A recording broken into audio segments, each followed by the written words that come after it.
أعوذ بالله من الشيطان الرجيم بسم الله الرحمن الرحيم وأولاة الأحمال أجلهن أن يضعن حملهن صدق الله العظيم۔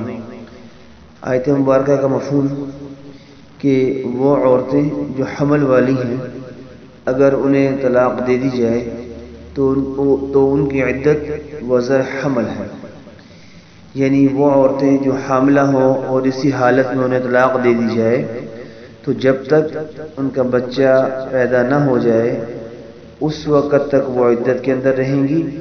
جب بچہ یا بچی پیدا ہو گیا ان کی عدت جو ہے وہ ختم ہو جائے گی اور جو ان کے پر عدت کی پابندیاں تھیں وہ بھی ختم ہو جائیں گی۔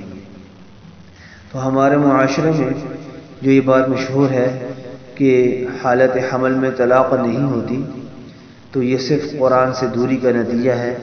حالانکہ یہ صاف ستھری بات ہے کہ یہاں پر ان عورتوں کی عدت بتلائی گئی جن کو حالت حمل میں طلاق دے دی جائے۔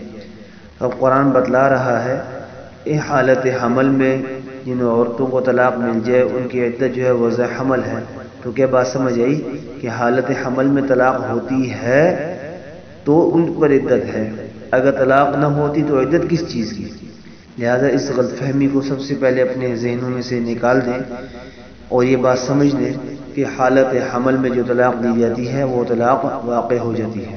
ہاں، یہ بات اپنی جگہ درست ہے کہ حاملہ عورت کو جب اس کا خیال کرنا چاہیے وہ خیال مانگتی ہے، اس کو خیال کی ضرورت ہوتی ہے، تعاون کی ضرورت ہوتی ہے، اس کا خیال نہ کیا جائے، تعاون نہ کیا جائے بلکہ اسے طلاق دے کر ایک دوسری مصیبت میں مبتلا کر دیا جائے، پریشانی مبتلا کر دیا جائے، یہ کوئی اچھی بات نہیں ہے۔